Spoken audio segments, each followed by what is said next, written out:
ಆತ್ಮೀಯ ವಿದ್ಯಾರ್ಥಿಗಳೇ ಹಾಗೂ ಶಿಕ್ಷಕ ಮಿತ್ರರೇ, ತಮ್ಮೆಲ್ಲರಿಗೂ ವಿದ್ಯಾರಾಜ್ ಕನ್ನಡ ಟ್ಯುಟೋರಿಯಲ್ ಯೂಟ್ಯೂಬ್ ಚಾನಲ್ಗೆ ಸ್ವಾಗತ ಸುಸ್ವಾಗತ. ಆತ್ಮೀಯರೇ,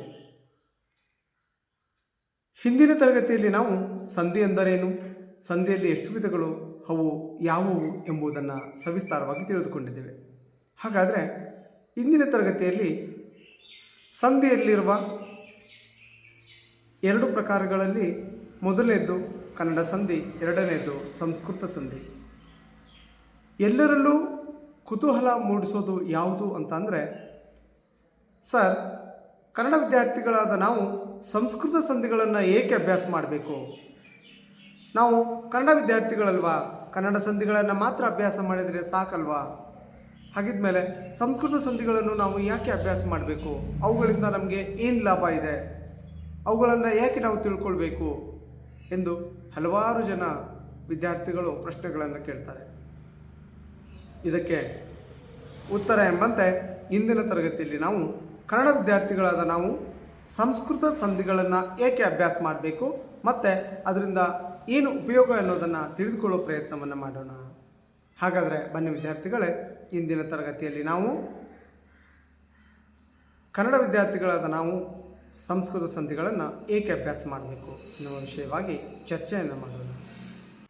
ಬನ್ನಿ ವಿದ್ಯಾರ್ಥಿಗಳು, ಇಂದಿನ ತರಗತಿಯಲ್ಲಿ ನಾವು ಸಂಧಿಗಳಲ್ಲಿ ಇರುವ ಎರಡು ಪ್ರಕಾರಗಳಲ್ಲಿ ಮೊದಲನೇದು ಕನ್ನಡ ಸಂಧಿ, ಎರಡನೇದು ಸಂಸ್ಕೃತ ಸಂಧಿ.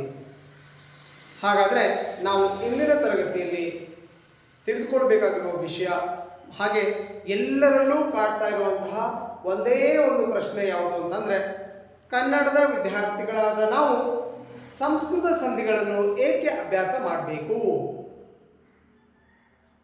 ಈ ಪ್ರಶ್ನೆಗೆ ನಾನು ಸವಿಸ್ತಾರವಾಗಿ ಉತ್ತರವನ್ನು ನೀಡುವ ಪ್ರಯತ್ನವನ್ನು ಮಾಡ್ತಾ ಇದ್ದೇನೆ.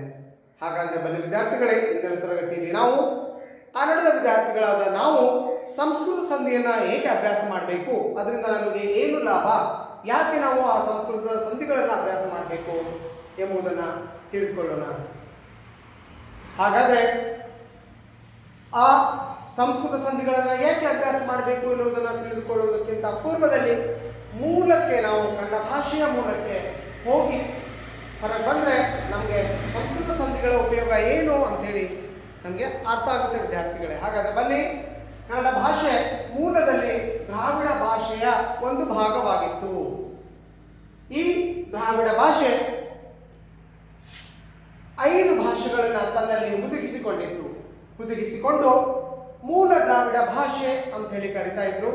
ಆ ಮೂಲ ದ್ರಾವಿಡ ಭಾಷೆಯಲ್ಲಿ ಇರುವಂತಹ 5 ಭಾಷೆಗಳು ಯಾವುವು ಅಂತಂದ್ರೆ ಮಲಯಾಳಿ, ತಮಿಳು, ತೆಲುಗು, ಕನ್ನಡ, ತುಳು.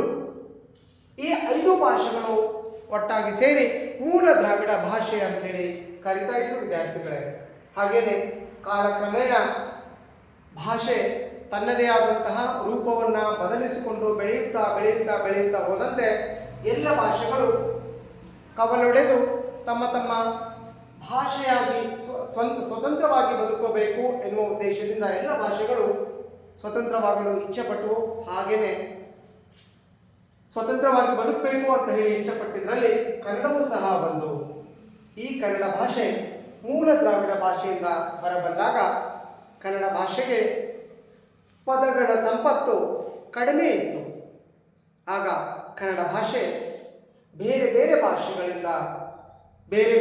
ಭಾಷೆಗಳಿಂದ ಹಲವಾರು ಪದಗಳನ್ನು ಎರವಲಾಗಿ ಪಡೆದುಕೊಂಡಿತು. ಹೀಗೆ ಬೇರೆ ಬೇರೆ ಭಾಷೆಗಳಿಂದ ತನ್ನೊಳಗೆ ಇರದ ಕಡಿಮೆ ಇರುವ ಪದ ಸಂಪತ್ತನ್ನು ಹೆಚ್ಚಿಗೆ ಮಾಡಿಕೊಳ್ಬೇಕು ಎನ್ನುವ ಉದ್ದೇಶದಿಂದ ಸಾಲವಾಗಿ ಕನ್ನಡ ಭಾಷೆಯು ಬೇರೆ ಬೇರೆ ಭಾಷೆಗಳಿಂದ ಪದಗಳನ್ನು ಎರವಲಾಗಿ ಪಡೆದುಕೊಂಡಿತು. ಹೀಗೆ ಎರವಲಾಗಿ ಬೇರೆ ಬೇರೆ ಭಾಷೆಗಳಿಂದ ಪದ ಸಂಪತ್ತನ್ನು ಪಡೆದುಕೊಂಡಿದ್ದರಲ್ಲಿ ಕನ್ನಡವು ಅತಿ ಹೆಚ್ಚು ಪದಗಳನ್ನು ಸಂಸ್ಕೃತದಿಂದಲೇ ಪಡೆದುಕೊಂಡಿತು. ಹಾಗಾಗಿ ಕನ್ನಡ ಭಾಷೆಗಿಂತ ಹೆಚ್ಚಾಗಿ ನಾವು ಸಂಸ್ಕೃತ ಭಾಷೆಯ ಪದಗಳನ್ನೇ ನಾವು ಬಳಸ್ತಾ ಇರುವುದರಿಂದ ಆತ್ಮೀಯ ವಿದ್ಯಾರ್ಥಿಗಳೇ, ಕನ್ನಡದಲ್ಲಿ ಸಂಸ್ಕೃತ ಪದಗಳನ್ನು ನಾವು ಹೆಚ್ಚಾಗಿ ಬಳಸ್ತಾ ಇರೋದ್ರಿಂದ ನಮ್ಮವೇ ನಮ್ಮ ಭಾಷೆಯ ಪದಗಳೇ ಎನ್ನುವ ರೀತಿಯಲ್ಲಿ ನಾವು ಸಂಸ್ಕೃತ ಪದಗಳನ್ನು ಬಳಸ್ತಾ ಇರೋದ್ರಿಂದ ಕನ್ನಡದ ವಿದ್ಯಾರ್ಥಿಗಳಾದ ನಾವು ಸಂಸ್ಕೃತ ಸಂಧಿಗಳನ್ನು ಕುರಿತು ಅಭ್ಯಾಸ ಮಾಡಬೇಕು. ಸಂಸ್ಕೃತ ಪದಗಳ ಬಗ್ಗೆ ತಿಳ್ಕೊಳ್ಬೇಕು. ಸಂಸ್ಕೃತ ಸಂಧಿಗಳು ಎಂದರೇನು, ಸಂಸ್ಕೃತ ಸಂಧಿಯಲ್ಲಿ ಎಷ್ಟು ವಿಧಗಳು, ಸಂಸ್ಕೃತ ಸಂಧಿಯಲ್ಲಿಯ ವಿಧಗಳ ಒಂದು ಉಪಯೋಗ ಏನು ಎನ್ನುವುದನ್ನು ನಾವು ತಿಳ್ಕೊಳ್ಬೇಕು ವಿದ್ಯಾರ್ಥಿಗಳೇ. ಈ ವಿಷಯ ತಮ್ಮೆಲ್ಲರಿಗೂ ಇಷ್ಟ ಆಗಿದೆ ಅಂತ ಹೇಳಿ ಅನ್ಕೊಳ್ತೇನೆ. ಇಂದಿನ ತರಗತಿ ನಿಮಗೆ ಇಷ್ಟ ಆಗಿದ್ರೆ ನನ್ನ ಈ ವಿಡಿಯೋವನ್ನು ಲೈಕ್ ಮಾಡಿ, ಶೇರ್ ಮಾಡಿ, ಕಮೆಂಟ್ಸ್ ಮಾಡಿ, ಹಾಗೆಯೇ ಈ ನನ್ನ ಚಾನಲನ್ನು ಸಬ್ಸ್ಕ್ರೈಬ್ ಮಾಡಿ.